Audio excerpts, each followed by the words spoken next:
Ah voilà, je voulais faire un petit appel à l'aide parce que je vous cache pas que moi ça me choque. Alors que TikTok, moi je m'éclate là-dessus. Je diffusais quelques vidéos à un moment, mais ça m'intéresse pas parce que c'est pas le bon public. Et puis voilà, aujourd'hui vous vous rendez compte que l'IA de TikTok diffuse tout et n'importe quoi. Et donc du coup, ça oblige des gens à fabriquer des choses qui vont les salir, qui vont potentiellement les transformer en esclaves ou en prostituées 2.0. C'est terrible. Bref. Allez, on va repasser à un truc un petit peu plus gai. J'ai eu pas mal de questions qui me sont parvenues dernièrement, me demandant comment fonctionnait le service Vaizataz, vaizataz.com. Alors vous avez vu, hein, dernièrement, le service Vaizataz a découvert 3 millions de données de Français appelés par des téléprospecteurs dont les données ont intégralement fuité, nom, prénom, adresse, téléphone, etc. etc. J'ai aussi expliqué comment la semaine dernière 2 millions de cartes bancaires avaient été offertes par un pirate informatique, juste pour promouvoir sa galerie marchande, on va l'appeler comme ça. Et donc j'ai pas mal de gens qui sont passés par le service Vaizataz, parce qu'on a offert gratuitement. Et d'ailleurs, je vous le rappelle, hein, jusqu'à demain, vous pouvez regarder, vérifier gratuitement si vous faites partie de ces deux bases de données. Voilà, il suffit d'aller dans la partie blog de vaizataz.com et vous avez deux outils qui vous permettront de savoir si vous êtes dedans. D'accord ? Donc du coup, des gens m'ont dit, mais comment ça fonctionne ? Et je vous ai fait un petit graphique. Au moins comme ça vous donnera une petite idée de comment fonctionne le service Vaizataz. D'abord, on a la veille passive et active.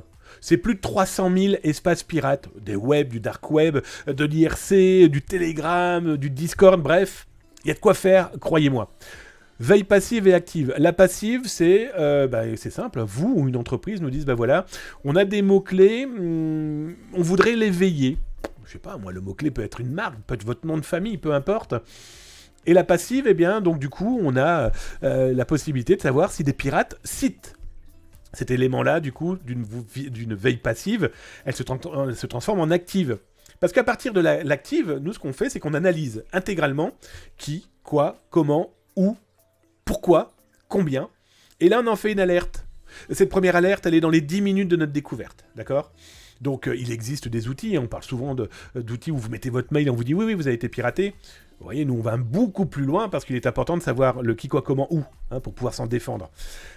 Après, nous, ce qu'on fait, clairement, aujourd'hui, allez, 90%, on a une prise de contact avec les pirates. Alors, cette prise de contact, c'est soit sous forme de pseudonyme. On a des centaines et des centaines de faux comptes, à droite, à gauche.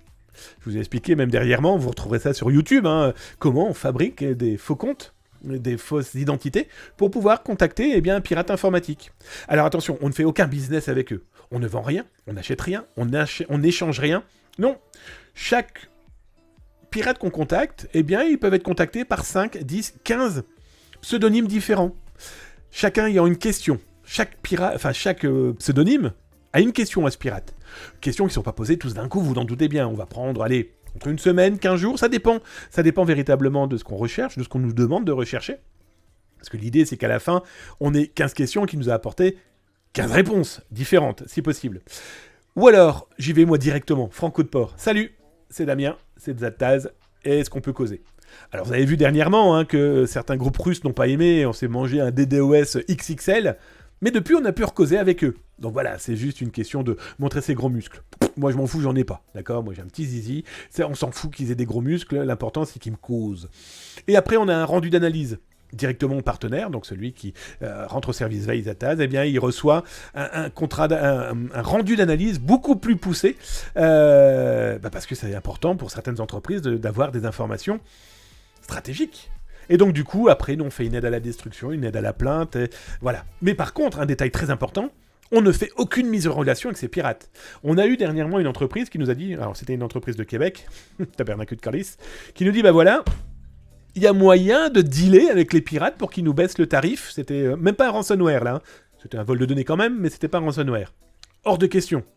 Il est hors de question qu'on serve de passe-plat, de fusible, de ce que tu veux. Il est hors de question qu'on fasse ça. Très important de le dire, parce que certains se sont fourvoyés en pensant qu'on allait faire ce genre d'action. Il en est hors de question. Donc voilà, je vous ai répondu.